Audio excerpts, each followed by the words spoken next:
Assalamualaikum warahmatullahi wabarakatuh. Kabajamtoota fi hordoftoota dhaggeeffattoota tiyya har'a keessummaa addaa wayii akkaan malee taniin kabajuu taniin jaaladhu bashaaddu tuubii isiniif qabadhee dhiyaadhee jira. Gaafii hanga kudhanii tokko akkas gaafadhe gaafii kiyyaallee haala bareedan akkasiin deebiftu abdiin irraa qaba. Akkasumas warri maatiin hafin ta'in share subscribe naaf gochuun na bira dhaabbadhaan isin jira. Akkasumas komantii babbareedduu yaada isiit irratti yookiin gaafii keenya irratti kan hundaa'ee barreessuudhaan nu bira dhaabbadhaan isin jira.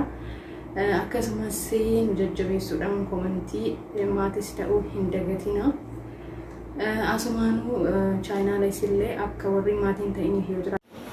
Ashama harkifune kabajamtoota fi jaallatamtoota maatii waan ofii yookiin sabboontu jechuun ati tolanatti jalatti kan argamtan hordoftoonni ishee marti nagaan waaqayyo isiniif haa baay'atu. Akkam jirtu nagaa keessanii baga nagaa fayyaa taatanii hundumni keessan isiniin jechuu jaalladha. Guyyaarraa mana waan ofiitti argama. Akkasuma waan ofii gaaffii na gaafattee jirti gaaffii ishee deebisuudhaaf dhiyaadheen jira. Egaa carraa kana naalaatti naaf firuu keetti guddaa galatoomni siin jedha waan ofii gaaffii isheen na gaafatte waan ajaa'ibaati. Gaaffii kana baastee mana erguu kee jabduudha dhugaa isiniin jechuu jaalladha. Amma turtii sagantaa keenyatti akkana waliin turtan hawwii kooti. Yoo isinitti tola like share godha. Akkasuma qeeqaaf yaada qabdan immoo komentii jalatti nuukaa isiniin jechuu jaalladha.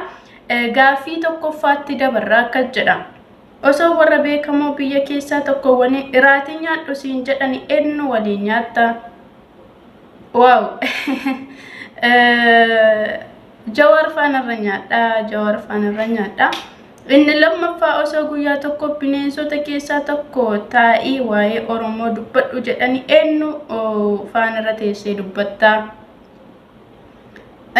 Leenca waliin hin dubbadha. Leenci baay'ee jabaadha. Leenca waliin hin dubbadha.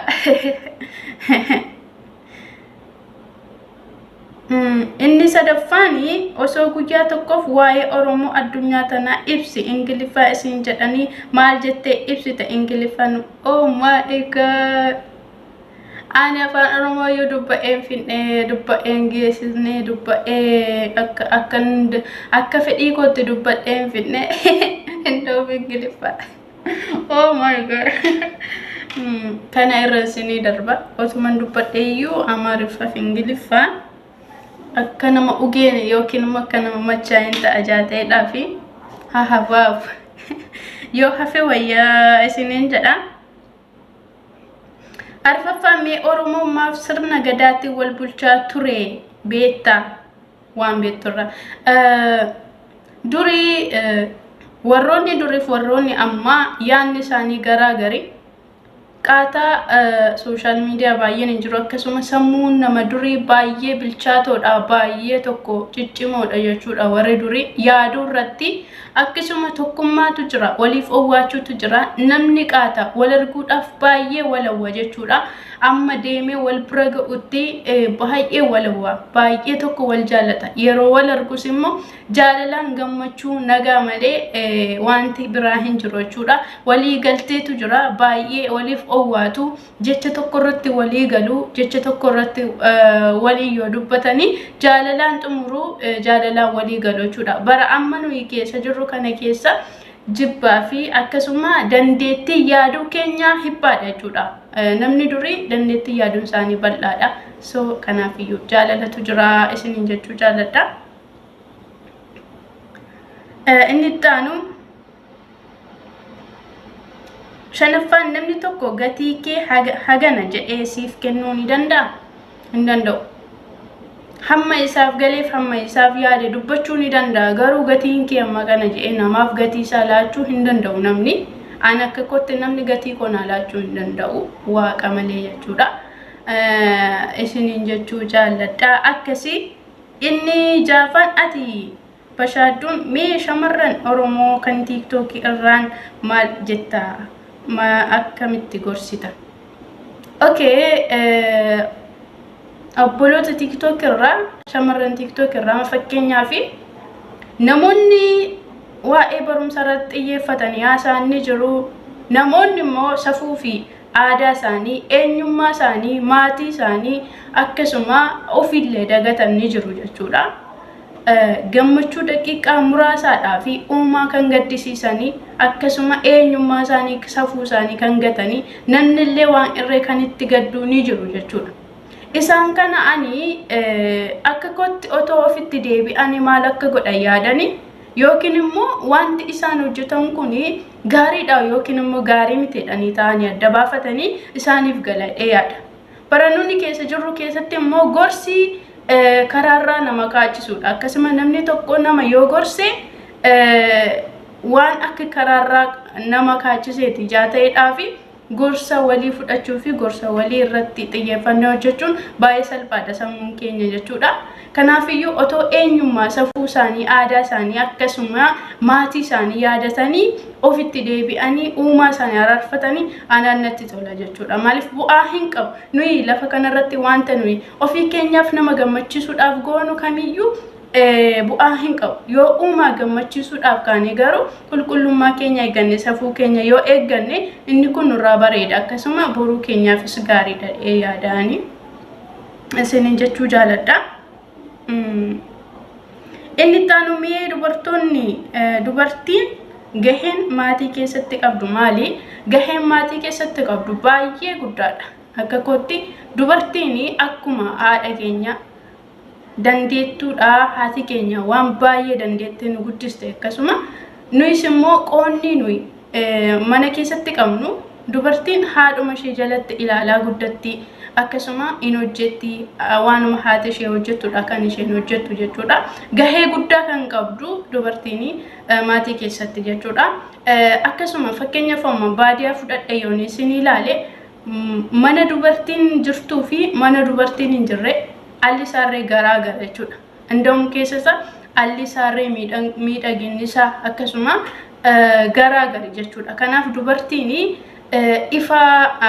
ifadha maatii tokkoof gargaaruu irratti jechuudha. Kanaaf gahee guddaa qabdi isiniin jechuu jaaladha. Inni taanu mee osoo caammaan itti deemnu kuni afaan qabatee dubbatee maal jedhee nutti himata. Waan ajaa'ibaati dhugaa rabbi. Dhugaa namni tokko caammaa malee hagam deemeeyyuu karaa dheereffachuu hin danda'u. Karaa dheereffatee deemuu hin danda'u. Caammaani daandii karaa keenyaati akkasuma danda'ii keenyadha. Dhugaa dubbachuudhaaf baay'ee nu danda'eera. Ani maal jedhee dubbata yoon jedhee akkuma umuriin namaa umuun illee gaafa dadhabee hin uma. Umuu jala gaafa ga'ee dadhabbina isaanitti himata yookiin immoo nan dadhabee nuun jaalaa taa'ee mayyaadha jechuudha. Yeroo dadhabee jedhama amma fakkeenyaaf namni tokko gaafa umuriin isaa deeme baay'ee bakka humni isaa laafaa akkasuma dandeettiin isaa baay'ee tokko dadhaba jechuudha. Kanaaf inni illee umuriin isaa gaafa umee laafee jedhee akka dadhabi nutti himata laa ta'ee yaada. Gaaffii ajaa'ibaati isiniin jechuu jaaladha. Inni taanu mee osoo biyya addunyaa tanaa keessaa biyya sadii deemuu carraa qabaattee biyya tam filatta? Okay. Biyya keessa Adaamaa natti tola. Adaamaa deemeen beeku garuu akkasumatti natti tola. Jimmallee akkasuma biyya alaa keessaa yoo jette immoo iyyuu Kanaadaa yaaliin ture tasaakkaane akkas isiniin jedha. Inni taanu osoo carraa biyya bulchuu qabaattee mee keessa gadi buutee maal faa biyya Itoophiyaa sana keessatti jijjiirta daddafii dubbadhu shan. Okay, ani carraa biyya bulchuu otoon argadhee tokkoffaa nageenyan deebisaa, lammaffaa mirga Oromoo sarbameen deebisaa, inni sadaffaa immoo rakkataa fi inni qabuuf inni qabne walqixa akka jiraatuun godha. jireenya baay'eerra kasiisa jechuudha. Inni taanu barataan barate loogii yookiin immoo malaammaltummaatiin malee qabxii isaatiin hojii kan hin arganne yeroo hundumaa firaa fi birrii yookiin immoo akka walitti dhufeenyaatti malee namni tokko hagam qabxiyyuu yoo qabaate hojii argachuu danda'u. Biyya keenyatti ijaan illee kan hin arge jechuudha. Malaammaltummaatu hojjetamu ijaan kan hin argitu jira jechuudha. Isa sana namni kamiyyuu hojjete haa nyaatudha. Uumaan ijaa ta'eedhaa fi qabxii isaatiin akka barataanii hojii argatu hin godha jechuudha. Kanaaf dhugaa irratti akka hundaa'ee namni tokkummaaf jaalalaan jiraatu hin taasisa. Isin jechuu jaaladha. Kanuma godha. Inni taanu bashumii namni tokko gara gaa'ilaatti seenuuf jaalalli bichaan gaadha jettee keessattuu haala yeroo ammaa tana wal qabatu irratti jettee jirti. Jaalalli kuni wali namatu jira. Jaalalli haala irratti hundaa'ee fi jaalalli yeroo irratti hundoonee fi jaalalli yeroo irratti hundaa'ee ni jira. Fakkeenyaaf namni tokko jaalala yeroo irratti hundaa'e si jaalata taanaan kaleessuma of amansiisee sitti dhufa. Garuu jaalala inni si jaalate sun dhugaa sitti fakkaata jechuudha. Sitti isa laphee isaa baneetti deemee fi dhugaatti fakkaata. Garuu isa of murteesse yeroo irratti hundaa'e kan dhufe. Yeroo irratti hundaa'e sifaana ta'uu kan dhufe yeroo isaa gabaabsee jechuudha. Isaaf galaadha, siif galaa miti jechuudha. Garuu jaalalli haalaan hin daangeffamnee fi jaalalli dhumaaf xumura hin qabne jireenya dhala namaa keessatti utubaa jireenyaati jechuudha. Wanti fe'eeyyuu yoo dhibe qabeenyi ni darba, bifti ni darba, akkasuma jabinni laafinni ni darba. Garuu jaalalli hamma dhumaatti utubaa jireenya dhala namaati jechuudha. Jaalalli yoo jiraate waan hundumtuu jiraachuu ni danda'a. Akkasuma jaalalli yoo jiraate lafa kamittiyyuu wal buusuu yookiin immoo wal gatuun hin danda'amu jechuudha. Jaalala haala irratti hin hundoone yoo ta'e jaalalli murteessaadha. Jaalala haalaan murtaa'e akkasuma immoo yeroo irratti murtaa'ee namni walitti dhufu yoo ta'e inni kun gaarii miti jechuudha. Kanaaf jaalalli murteessaadha yaada. Jaalalli murteessaadha. Jaalalichi garuu jaalala haala irratti hin hundaane ta'uu qaba isiniin jechuu jaaladha.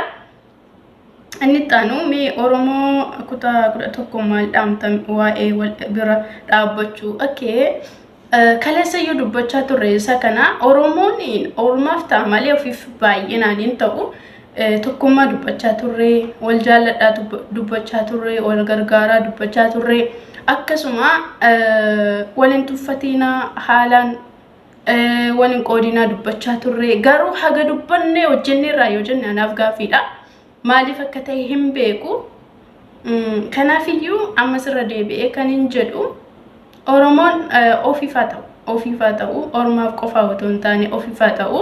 Kanaaf yoomiyyuu waliin tuffatiinaa, waliin qoodinaa, wal bira dhaabbadhaa. Isa xiqqaa isa guddaas waluma qixa ilaalaa isiniin jechuu jaaladha.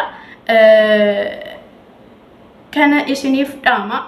Tokkummaan keenya yoo cimee wal gammachiisna akkasuma lafa kamittiyyuu humna waliiti. Kanaafiyyuu isa dubbanne sana akka galma geessu yookiin immoo irratti hojjennu nu hunduma keenya gargaaru. Ani nan dubbadha garuu hojjedheera yoo jedhe hin beeku. Obboleessa obboleettiin dubbata hojjenneerra yoo jenne hin beeku. Kanaafiyyuu irratti haa hojjennu akkuma keessa keenyaa dubbannu akkuma afaaniin dubbannu yoo hojjenne gaariidha isiniin jechuu jaaladha. Gaaffiin keenya xumuree jira. Waan na dhaggeeffataniif guddaa galatooma isiniin jaaladha isiniin kabaja. Shaloom baay.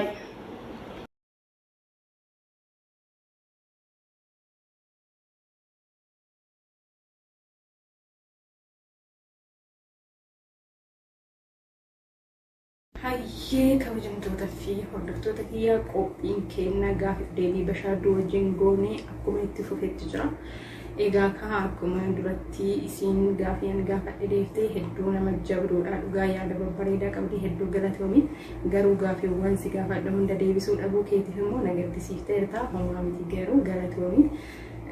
Ingiliffallee waan baay'ee haasoftuu sanumaatiin si gaafadhe waan biraa miti garuu galatoomi sin jedha bashaaduu koo qalbimaaf kolfumaa fi kanaafuu hedduu galatoomi sin jedha. Namoonni maatiin ta'iniifillee maatii ta'aadhaa fi jajjabeessaa dhugaa nama jabduudha. Yaannisii hedduu natti tolaan mata duree namoota irratti yeroo yaada kennattu waan tokko irratti yoo dubbattu hedduu nama natti tolti. Akkasumas immoo namoota gargaaruudhaan ani karacha YouTube kan odoo sa'aatiin guuttatin yeroo baay'ee osoo jeeqamtuu dhuftee na gargaaraa turte. Asumaan hedduu galatoomi bashaaduutiyya. Akkasumas immoo gaaffii ani si gaafadhe irratti hundooftee sa'aatii keetirraa haasaa gootee naaf deebisuu keetiif nan beeka. Hojiin akkasii baay'atu garuu muutuu gaaffii irratti hundooftee na deebisuu keetiif hedduu galatoomi bashaaduu sin jedha. Galatoomi obboleettii tiyya qaalii sin jedha. Hayyee kabajamtoota fi hordoftoota kiyyaa qophiin keenyaa asumarratti xumuramee jira. Warreen hanga ammaan waliin sa'aatii keessanirraa aarsaa gootanii turtan hedduu galatoomaa kabajamaa.